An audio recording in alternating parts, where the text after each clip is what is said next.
Okay, I think this is clear right. आगे बढ़ते हैं, इसी चीज को कंटिन्यू करते हैं। तो सुनो, एक हो गया डाइफेडॉन्ट मतलब 2 बार, मोनोफेडॉन्ट मतलब 1 दैट इज 1 बार मतलब 1 बार 1 बार। अब होगा हेट्रोडॉन्ट। हेट्रो बोले तो डिफरेंट, रॉन्ग आंसर। मैं हेट्रो मतलब पूछ रहा हूं, तुम बोल रहे हो डिफरेंट टाइप्स ऑफ टीथ। दांत कहां लिखा है वहां पे? हेट्रो मतलब होता है डिफरेंट। हेट्रो मतलब किसी के भी आगे हेट्रो लगा दूं वो क्या हो जाएगा? यस, समझ लो सेल, पक्का? ओके, हेट्रो मतलब अलग, डिफरेंट। डोंट मतलब अलग दांत, समझा? अलग अलग टाइप के दांत, हेट्रोडोंट कंडीशन। और टोटल कितने टाइप होते हैं आपके पास? 4 टाइप। क्या गिना सकते हो? बोलो बोलो।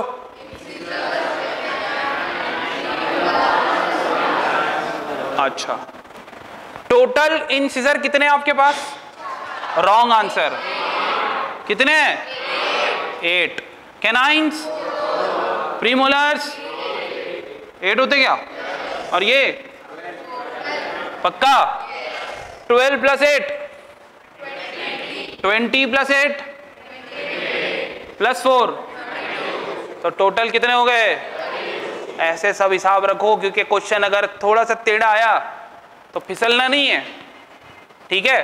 तो this is known as heterodont condition.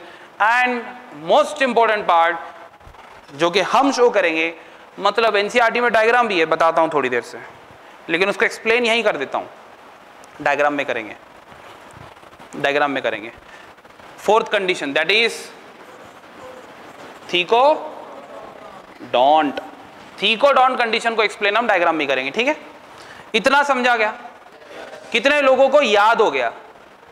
कितने लोगों को ये याद हो गया कितने दांत है, कौन कौन से दांत है, दांतों के नाम क्या है? ऑलमोस्ट सभी लोग हाथ ऊपर कर रहे हो। मेरा बोलने का मतलब है बिना देखे ब्लैंक पेज पे ये सब लिख सकते हो? अरे बाप रे, ठीक है, स्मार्ट।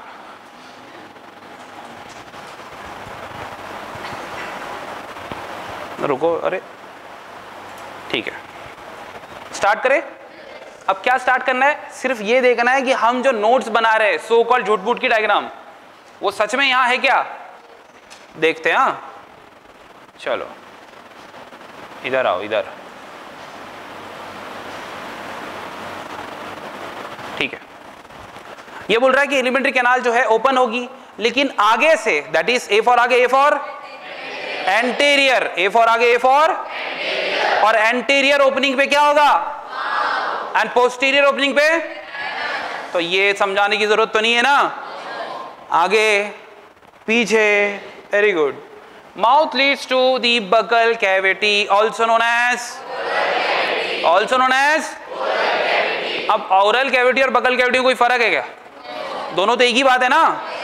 ठीक है, तो एक बात बताओ, इसमें टंग होती है क्या?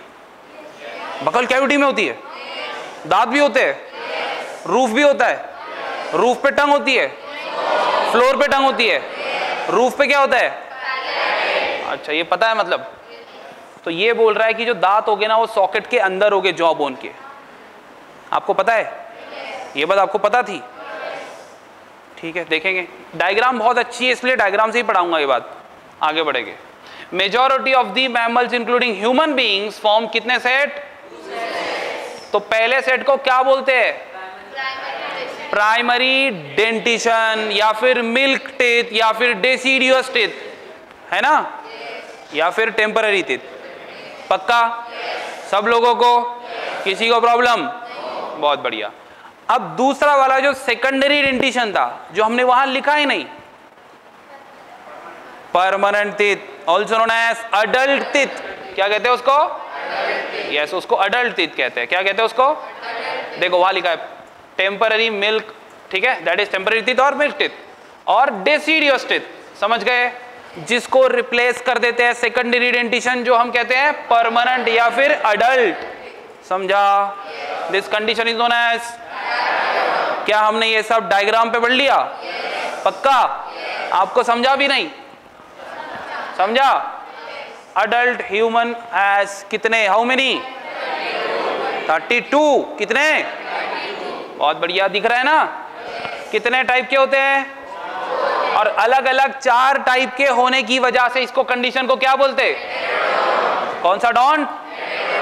अच्छा, नेमली कौन कौन सा? Incisors, canines, premolars, molars. बोलो। पक्का? इंसिजर कितने?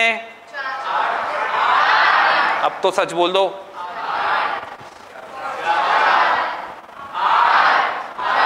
पक्का? हो गए 32। तो फिर ये फॉर्मूला कहां से आ गया? तो सुनो, जो डायग्राम में हमने गड़बड़ की थी ना, वो यहां देखो आ गया। ये arrangement of the teeth in each half of the upper and lower jaw. Her jaw का हाफ बनाता है डेंटल फॉर्मूला। तो हमने जॉ बनाया, जॉ को हाफ में कट किया और हाफ वाला पढ़ लिया, लिख दिया क्या? Dental formula. तो 2 1 2 3 वहां भी था? नहीं था। 2 1 2 3 था क्या? 2 1 2 3 था? तो यहां तो देखो क्या लिखा है, 2 1 0 2, बिकॉज प्रीमोलर होते क्या? नहीं होते, इस वजह से क्या है? 2 1 0 2 अपॉन। पक्का? ये कौन सा है? बच्चों का प्राइमरी डेंटिशन का फॉर्मूला। इसका बताओ। पक्का? 2 1 2 रिप्रेजेंट्स, 3 रिप्रेजेंट्स। गुड, समझा? पक्का?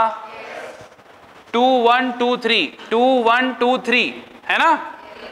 2 1 प्रीमोलर नहीं है इसलिए 0, इसलिए 2 2 1 0 2। समझा कि नहीं? ओके। फिर ये बोल रहा है कि आपको चबाने के लिए जो दांतों के सरफेस चाहिए होते हैं उसे कहते हैं इनेमल। आम भाषा में आप ही करते हो तो जो व्हाइट कलर का चमक रहा है ना, यस, उसको क्या कहते हैं? इनेमल। इनेमल कहते हैं। क्या कहते हैं? यस, जो हेल्प करेगा मैस्टिकेशन में। क्या ये वर्ड आप जानते हो? मैस्टिकेशन मतलब क्या होता है? मैस्टिकेशन मतलब, हाँ गुड, एक्शन पे ध्यान नहीं देना, जो पता है वो पता है। मैस्टिकेशन मतलब चीविंग, चबाना, है ना? सॉलो करना। तो सॉलो करने के लिए क्या बोला था? डिग्लूटिशन। क्या बोला था? सॉलोविंग के लिए क्या बोला था? एंगल्फिंग, है ना? ओके, ठीक है। आगे बढ़े? नहीं बढ़े? बढ़े? ओके। ये बोल रहा है टंग है वो फ्रीली मूवेबल है। फ्रीली मूवेबल है इसीलिए तो बकबक कर पा रहे हैं हम लोग, है ना? बाहर निकलती है। यस, मान लिया मार्कर नीचे गिर गया, मार्कर उठाने के लिए मैं झुका, टंग गिर गई, ऐसा होता क्या? क्यों नहीं होता? बिकॉज ये बोल रहे हैं कि ये बकल कैविटी के फ्लोर से या रूफ से अटैच्ड है। किसके थ्रू? किसके थ्रू? पक्का? डायग्राम में फ्रेनुलम दिखा क्या? अच्छा, फिर ये बोल रहा है टंग है, टंग के ऊपर छोटे छोटे प्रोजेक्शन है। प्रोजेक्शन बोले तो नहीं, पैपिले के प्रोजेक्शन है।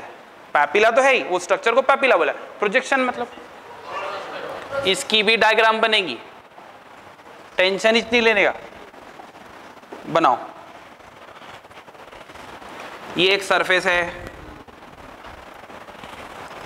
अगर किसी सरफेस से कोई चीज उभरी हुई है ऊपर की तरफ तो उसे क्या कहते हैं? प्रोजेक्शन। क्या कहते हैं? अब ये मैं यहां पे झूठ मूठ के ऐसे प्रोजेक्शन बना दिया, ठीक है? ये क्या हो गए? बोलो। तो इसको, ये प्रोजेक्शन को क्या कहते हैं एनसीईआरटी के हिसाब से? पैपिले। क्या कहेंगे इसको? और एनसीईआरटी कहता है अगली लाइन में कि भाई देखो पैपिले होते हैं, और बोल रहा है कि some of which bears taste birds. Some of which क्यों? एक मिनट, ये क्या बना रहा हूं मैं? किसके अंदर? ये पैपिला है, पैपिला के अंदर ये येलो कलर के क्या है? Taste buds. इसे बनाया गया। इसका मतलब हर पैपिले में टेस्ट बर्ड्स, लेकिन होते हैं ना किसी किसी में। लेकिन सम ऑफ विच, क्या बोला उसने?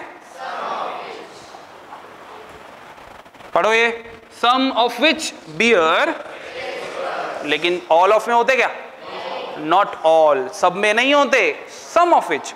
इसीलिए उसके लिए डायग्राम समझी, ये डायग्राम समझी क्या? पक्का? लेवल नहीं कर रहा हूं, लेवल नहीं कर रहा हूं। इसको नाम देना टंग, टंग का सरफेस, इसको नाम देना पैपिला, और सबको नाम देना पैपिले। पैपिला मतलब सिंगुलर, पैपिले मतलब प्लूरल, और वो उभरा हुआ प्रोजेक्शन है, सो कॉल्ड पैपिला। पैपिला के अंदर टेस्ट बड, लेकिन इसमें नहीं है। समझ लो का? ये याद रहेगा, 5 बार बना लोगे, उसके बाद दीवार पे सर मारोगे ना ऐसे, तब भी नहीं भूलोगे। देखी हुई चीज भूलते नहीं। बॉयज मुस्कुरा रहे, क्या देखा रे? Oral cavity leads into a short pharynx. क्या फेरिंग्स पढ़ा? एक मिनट, एनसीईआरटी के हिसाब से पढ़ा। Which serve as a common passage of food and air. क्या हमारे फेरिंग्स में भी फूड और एयर जा रहा था? 100%, उसी को तो फेरिंग्स कहते हैं। उसके कितने पार्ट पढ़े? सॉरी 4 पढ़े ना। सबसे पहला नेजोफेरिंग्स, मतलब 3 ही होते हैं। कौन कौन सा? एक बार फिर से। अच्छा, ईसोफेगस एंड ट्रकिया। ट्रकिया को बोलता पाइप बोलते, देखो। अरे फूड पाइप है, नहीं है? नहीं है? विंड पाइप है क्या? विंड पाइप है, तो फूड पाइप कहां गया? तो इसको ब्रैकेट में क्या लिखूं? Food pipe. ईसोफेगस को क्या लिखेंगे? कुछ लोग इधर उधर ढूंढ रहे, पता नहीं क्या ढूंढ रहे। बेटा टोपी इधर देख। ओके, ये बोल रहा है फायरिंग्स में ओपन हो गए। ओके ठीक है, एक बात बताओ, ये सामने वाला जो ये दिख रहा है ना, ये क्या है? ट्रकिया। ट्रकिया के पीछे क्या होगा? ये दोनों पाइप कहां ओपन हो रहे हैं? ऊपर। तो वही तो बोल रहा है, ये ओपन इनटू द फायरिंग्स। समझ लगा? एवरीबॉडी बोलो। Okay, cartilaginous flap called as, बोलो। डायग्राम में नहीं दिखा? डायग्राम दिखी?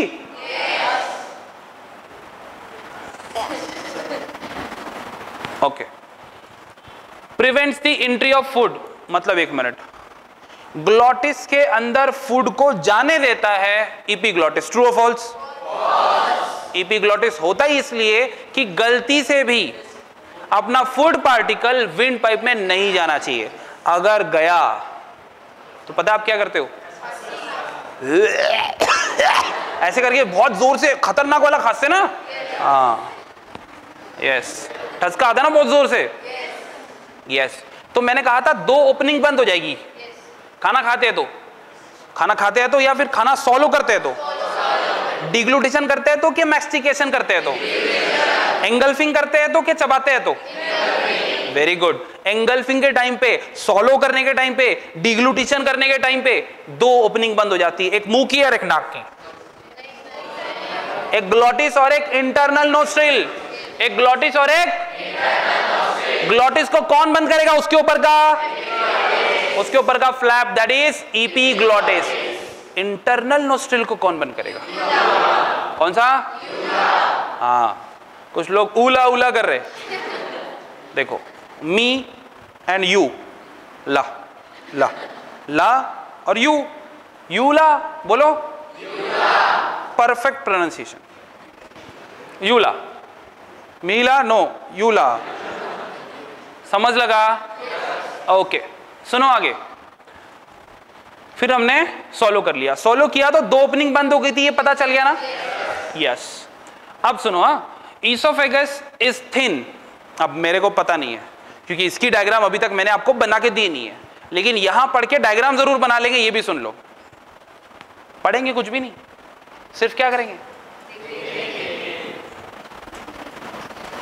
पढ़ू।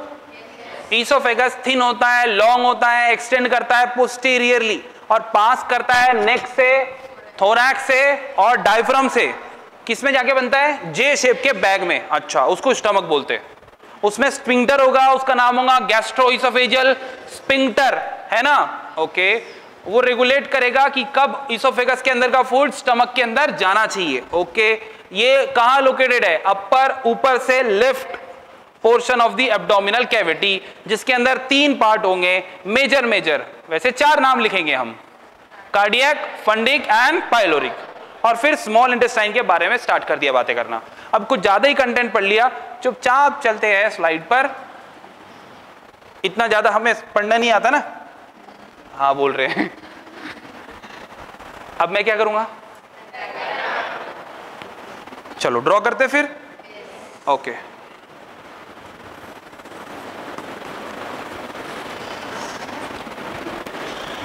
देखो एक दूसरे को चिढ़ाना नहीं है। अब मोटा बनाना पड़ेगा ना।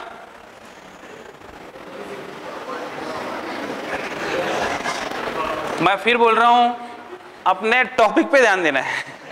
तुम बोलोगे सर क्या सर ये, अब जो है वो है, वो इतना बड़ा पेट है उसका, मैं क्या करूं?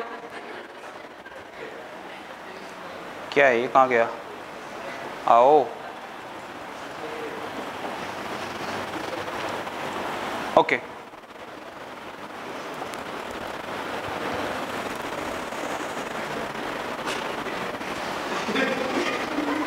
ये रहा उसका थोरैसिक रीजन। क्या रहा? एक क्वेश्चन है मेरा कि ये पता कैसे चल रहा है कि मतलब एब्डोमेन कौन सा है, थोरैक्स कौन सा है? ये कौन बोल रहा है? डायफ्राम बोल रहा है क्या? एनसीईआरटी बोल रहा है? डायफ्राम ही बोल रहा है? सुनो सुनो सुनो, बस बस बस बस, शांत हो जाओ। सुन रहे हो? सुन रहे हो क्या? तो सुनो फिर। सुन रहे हो क्या?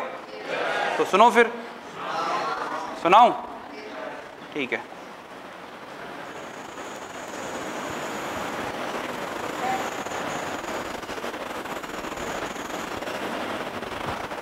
ये रहा नेक। क्या है ये? नेक के नीचे से यहां पे आपको क्लियरली फील होंगे क्लैविकल। क्लैविकल के नीचे ही जो हड्डी दिखेगी, दिखेगी नहीं वहां पे। अगर कुछ ज्यादा ही कुपोषित हो गए तो दिखेगी, वैसे दिखेगी नहीं क्योंकि उसके ऊपर मांस होता है ना, फ्लैश होता है, तो दिखेगी नहीं। तो लेकिन वहां से फर्स्ट रिब स्टार्ट हो रही है और फिर रिब्स बाद में यहां पे आके थोड़ा सा फील होने लग जाती है और यहां टच करेगा तो एकदम क्लियरली दिखेगा। ठीक है, इधर अपना अपना। ठीक है, हाँ, ये क्या है? रिब्स। तो यहां तक क्या है? Thorax region. ये गले के नीचे से लेकर यहां तक कौन सा रीजन है? Thorax, thoracic region, right? Thorax. अब थोरैक्स के नीचे ये क्या है? एब्डोमेन। लेकिन एब्डोमेन और थोरैक्स कहां डिफरेंशिएट करेगा? तो बीच में एक होता है मस्कुलर ऑर्गन डायफ्राम। क्या होता है? तो मैंने ये रेड कलर का क्या निकाला है? डायफ्राम। पक्का? तो डायफ्राम के ऊपर का, उसके नीचे का एब्डोमेन। समझ लो सेल? नक्की? पक्का? शुरू करें कहानी? चलो शुरू करते हैं। इससे क्या होता? आओ, आपको शायद थिन लॉन्ग ट्यूब आगे बढ़ता हुआ दिख रहा होगा। नहीं दिख रहा? अब दिख रहा क्या? तो दूसरा कलर चूज करने दो पहले। हाँ, अब दिखेगा।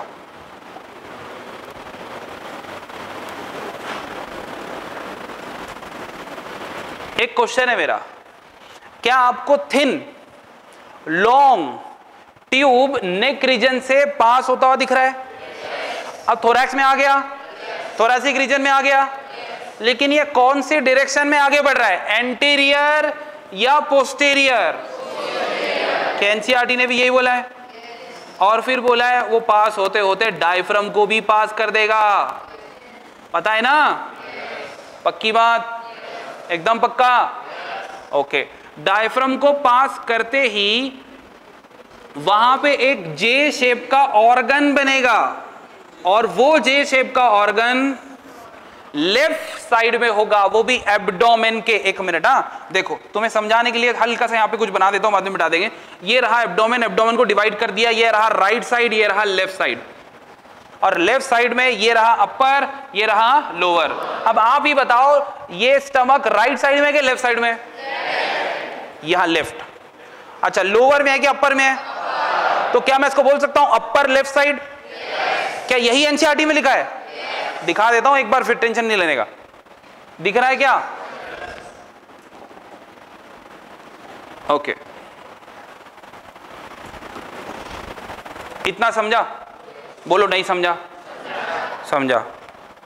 फिर रिपीट कर रहा हूं, ध्यान से सुनना है।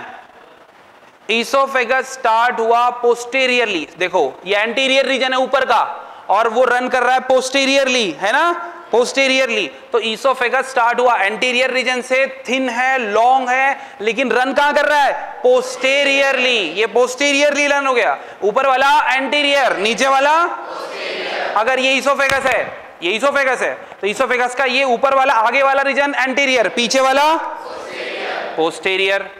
और फिर ये तो ठीक है, पोस्टीरियरली रन भी किया, लेकिन कहां की, किसके through? Through neck region, through thorax, through diaphragm. तो आपको तीनों भी चीज यहां दिख रही है कि नहीं? पक्का? एकदम पक्का? सिर्फ लेबलिंग नहीं किया हूं मैंने, आपने यहां लिखना है कि ये थोरैक्स है, ये